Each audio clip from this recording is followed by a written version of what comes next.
Good day. So on Saturday, August 6, 2022, Jamaica will celebrate 60 years of political independence, having received that status on August 6, 1962. I was 8 years and 8 months old on August 6, 1962, and would turn 9 years old in November 1962, a week before our second Governor General and first Jamaican to hold the post, Sir Clifford Campbell, was sworn in as Governor General. He was sworn in on December 1, 1962, and the first one was the last colonial governor, Sir Kenneth Blackburn, an Englishman. Even at that age, we knew that things were changing. We were no longer to sing God Save the Queen as the national anthem at public functions, but to sing our own national anthem, Jamaica Land We Love. We were no longer to fly the British flag, the Union Jack, as the flag of the country, but now we were to fly our own flag of black, green, and gold.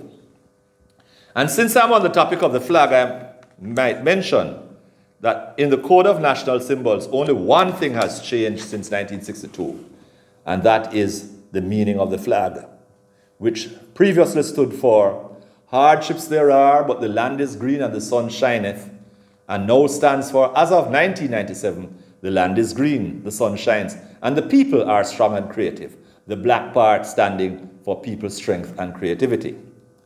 Although I was not appointed to the committee, I spent 6 of my years as a newspaper columnist fighting for that change. Indeed, I was the lone voice at that time. The Prime Minister of the day, Mr. P.J. Patterson, can credit himself for having piloted it through the House of Representatives, but I believe some of that credit could have gone to the person who pushed it more than anything else. I have a lot of newspaper columns to prove it, and maybe I can find some tapes of my broadcasts on radio to prove it. Of course, those were in the days before I wrote for the Jamaica Observer. At that time, I wrote for the Jamaica Record and then later the Jamaica Herald. I returned to where I began by saying that I was 8 years and 8 months old, not quite 9 months, that would have been the 25th of that month. 8 years and 8 months old, and 4 months away from my 9th birthday on that day, 1962.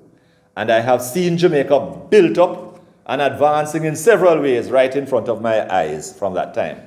This is not a political statement. Both political parties have played their role in the physical advancements of Jamaica. Up to 10 years after political independence, many Jamaican children did not wear shoes. Up to 10 years after political independence, many houses did not have flush toilets, especially in the rural areas. Up to 10 or 15 years after political independence, many rural areas did not have electricity. And in those days, the main roads were cobblestone asphalt roads, and while Kingston had asphalted roads, in the rural areas, once you came off the main road, you went on a dirt road. And that was the state of things at independence.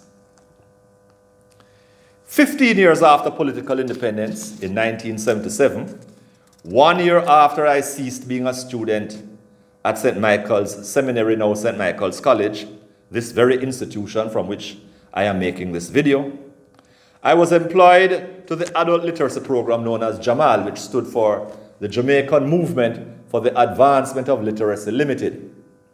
I was an area officer in Southwest St. Thomas and in Landui, the home of my ancestors. The other side of the Yalas River was a place called Gordon Castle. And I had to roll up my trousers and walk through that river to those classes. I don't know if there's a road across there even to this day. However, I had to walk with gas lamps for the classes. All of those areas have electricity today. There's no electricity. To this day, I don't even know how to light one of those gas lamps.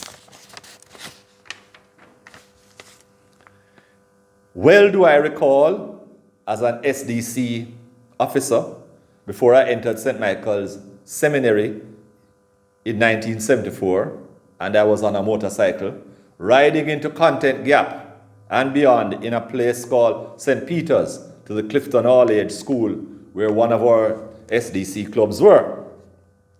And I well recall the barefooted children who surrounded the motorcycle, which are something that they had never seen before. Now every house up there have how many cars and how many motorcycles. So many places in Jamaica did not have running water. And in the political campaign leading up to the 1972 election, the opposition who won power in 1972 and became the government were making promises before the election that no longer will little children have to walk with buckets of water on their heads once they got elected. I am only pointing out that even 10 or 15 years after political independence, these amenities were not in place. So you can imagine what it was like in 1962 when I was a small child.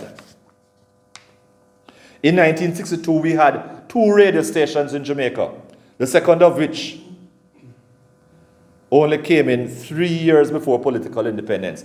And it was a year after political independence that we got our first television station. I already mentioned about the main roads.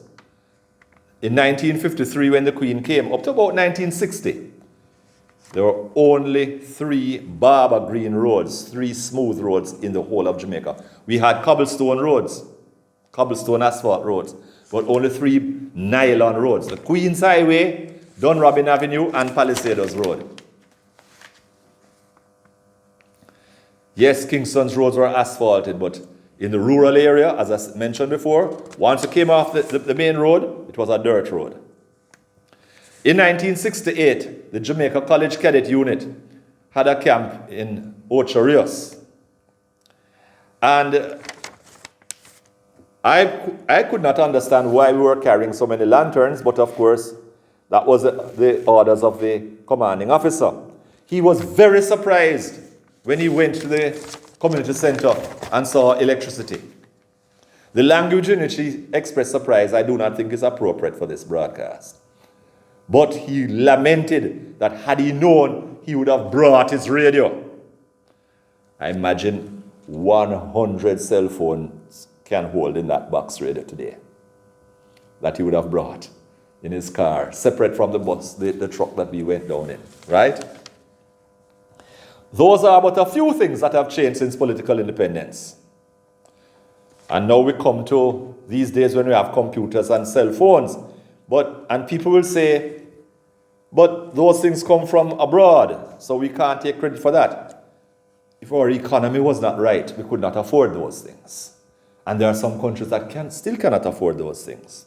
Yes, more needs to be done. The entire education system needs to be transformed. We need to change attitudes.